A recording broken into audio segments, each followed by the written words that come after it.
मित्रों नमस्कार। मैंने पहले एक वीडियो बनाया था बिहार चुनाव के ऊपर और उसमें मैंने कहा था कि ये राहुल गांधी फिर कोई ना कोई जलेबी ज़रूर बनाएंगे और उसका नेगेटिव प्रभाव पड़ेगा। और आज वो हाइड्रोजन बम राहुल गांधी ने फोड़ दिया। उसमें मैंने कहा भी था कि आगे जो हाइड्रोजन बम फोड़ने वाले हैं ये नेगेटिव रहेगा और इसका जो रेडिएशन फैलेगा ये जो रेडिएशन फैलेगा राष्ट्रीय जनता दल के लिए ठीक नहीं रहेगा और तेजस्वी यादव इसमें बहुत कुछ सफाई उनको देनी पड़ जाएगी और उनकी हालत ख़राब हो जाएगी। तो ऐसी स्थिति अब इनके हाइड्रोजन बम से होती हुई दिखाई दे रही है। अब इन्होंने एक जगह तो बताया है कि एक लड़की है उसके 20-20 जगह नाम हैं, तो 20 जगह पॉसिबल नहीं है। कितनी बार चुनाव यदि होता है, अभी बिहार का चुनाव 2 चरणों में चुनाव हो रहा है, एक व्यक्ति कितनी जगह वोट डालेगा, डाल ही नहीं सकता है, इंक भी लग जाती है। तो ये सबके मायने इन चीज़ों में नहीं होते हैं। दूसरा, इन्होंने जो प्रेस कॉन्फ्रेंस ली है वो भी रोग के चौघड़िया में प्रेस कॉन्फ्रेंस ली है। तो ये जो चौघड़िया होता है ये भी जो आप काम करने जा रहे हो उस काम को ये नेगेटिव कर देता है। रोग के चौघड़िया में आप यात्राएं करोगे तो आपकी यात्राएं बहुत अच्छी नहीं होती हैं, कोई ना कोई तनाव उसमें ज़रूर होता है। तो इसलिए जब ऐसे कोई काम किए जाएं जो हाइड्रोजन बम टाइप के हों तो उनके मुहूर्त समय सब कुछ से निर्धारित होता है। तो यहाँ पर जो समय चुना है, एक तो ये समय इनका ठीक नहीं है। चंद्रमा मकर लग्न है, चंद्रमा चौथे स्थान पर है, तो अभी जो प्रेस कॉन्फ्रेंस ले रहे हैं इसमें मकर लग्न है। दूसरे स्थान पर राहु है, तीसरे स्थान पर शनि है, चौथे स्थान पर चंद्रमा है, सप्तम भाव में गुरु है, अष्टम भाव में केतु है, सूर्य शुक्र दसम भाव में, मंगल और बुध हैं एकादश भाव में। तो यहाँ पर राहु द्वितीय स्थान पर झूठ बोलने का कारक होता है। तो ऐसा व्यक्ति झूठ बोलता है, तो ये झूठ बोल रहा है और बच्चा कुच्चा मंगल की राहु पर दृष्टि। तो अभी जैसे ये जो जितनी प्रेस कॉन्फ्रेंस ले रहे हैं इनकी जब खोजबीन शुरू होगी तो फिर ये झूठ साबित होने वाले हैं। जैसे कि इन्होंने पहले भी कहा था, एक बार पहले भी लेके आए थे वोटर लिस्ट को, तो उसमें भी इनके साथ स्थिति यही होने वाली है। 24 लाख वोटरों का हिसाब नहीं दे पाएंगे कौन कौन कहाँ बैठे हुए हैं। लेकिन होता इसमें ये है कि जो बनी बनाई ये एक अच्छी भली राष्ट्रीय जनता दल अपनी प्रोग्रेस कर रहा था और उसको इसमें लाभ मिल रहे थे। तेजस्वी यादव मेहनत कर करके अपने आप को बढ़ा रहे थे। उन सब की इसमें हालत अब खराब होने वाली है और उनको बार बार स्पष्टीकरण देने को पड़ जाएगा। और दूसरी स्थिति ये बनती है कि जब भी कोई राजनीतिक दल या राजनीतिक पार्टी का वरिष्ठ नेता कोई भी स्टेटमेंट देता है उसका राष्ट्रीय लेवल पर बहुत गहरा प्रभाव पड़ता है। बीजेपी के नेताओं ने बहुत सारी गलतियां इसमें की थी और उस गलतियों का खामियाजा लगातार इनको भुगतना पड़ रहा था बिहार के चुनाव में। और अब वो सब ढक जाएगा इनकी हाइड्रोजन बम के चक्कर में। अब लोग वहाँ से हटके इनके पीछे पड़ जाएंगे, तो जो फ़ायदा भी अभी मिलने वाला था वो तेजस्वी यादव को नहीं मिल पाएगा और परिस्थिति इनकी फिर नेगेटिव होगी।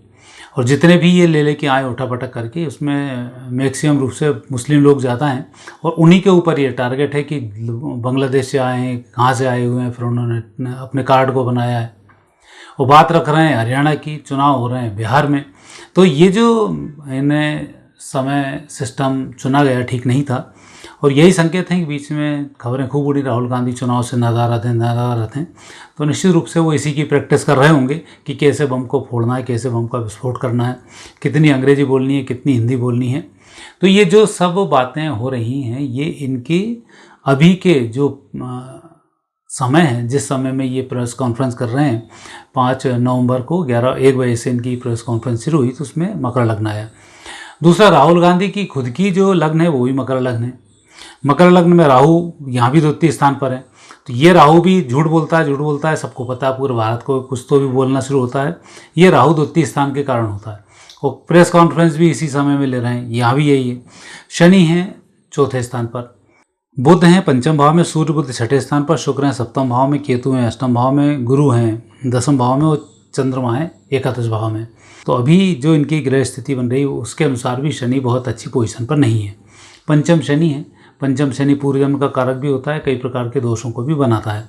तो यहाँ ये स्थिति भी इनकी बन रही है। तो कुल मिलाकर इनकी जो अभी हाइड्रोजन बम जो इन्होंने फोड़ा है उसके रेडिएशन का खतरा इतना तेज़ बढ़ गया है कि राष्ट्रीय जनता दल को बहुत मेहनत करनी पड़ेगी तेजस्वी जी को इस सब चीज़ को क्लियर कराने में कि ये आखिर हुआ क्या। और कल चुनाव है, तो सबसे पहला तो जो 6 तारीख का चुनाव होने वाला है उस 6 तारीख के चुनाव पे खुद ही ने पलीता लगा दिया। और करोड़ों जब वोटर हों तो मैं 2 5-7 लाख वोटर पूरे, उसमें तो बहुत ज़्यादा कोई मायने ही नहीं रखते, आधा आधा 1-1% होता है, उतनी गलती तो होती है। और ये गलती पार्टी की होने के बजाय बीएलओ वगैरह से होती है, और उनके पास कोई ऐसे अधिकार नहीं होते बीएलओ के पास कि वो आपसे ये कह सकें कि आपका वोट वहाँ भी है और यहाँ भी है।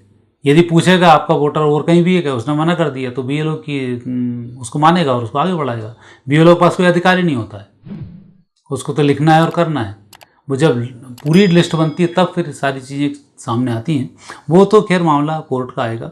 लेकिन मैं ज्योतिषीय गणनाओं से ये चर्चा कर रहा हूँ कि इसमें जो इन्होंने रोग के चौघड़िया में जिस प्रकार की प्रेस कॉन्फ्रेंस ली है, हाइड्रोजन बम फोड़ा है, इसका रेडिएशन इन पर ही भारी पड़ने वाला है, ये ग्रह योग बताते हैं। और पहले भी मैंने जो कुंडली बनाई थी, जो बिहार चुनाव के ऊपर जो मैंने अपना एक सारांश रखा था, उसमें भी यही था कि राहुल गांधी कोई ना कोई एक ऐसी हरकत करेंगे जिसके कारण की बनी बनाई व्यवस्था इनकी जीरो हो जाएगी। जैसे हरियाणा के चुनाव में जो इन्होंने जलेबी बनाई थी, वो जलेबी का इम्पैक्ट था कि इनका पागलपन जनता के सामने आ गया, और एक योग्यता जब भी किसी व्यक्ति में ना हो तो उसको अच्छा व्यक्ति एक्सेप्ट भी नहीं करता है। तो ऐसे ही ग्रह योग इसमें बन रहे हैं कि अब ये नुकसान उठाने की स्थिति में पहुंच गए हैं, और इनका हाइड्रोजन बम अगले 11 तारीख के जो अगली जो चुनाव की तारीख आ रही है, उस तारीख को फिर ये डिफ्यूज़ हो जाएगा और उसका रिएक्शन संभाले इनसे नहीं संभलेगा। मित्रों, आज इतना ही, फिर नए विषय के साथ आपसे भेंट होगी। आज्ञा दीजिए, नमस्कार।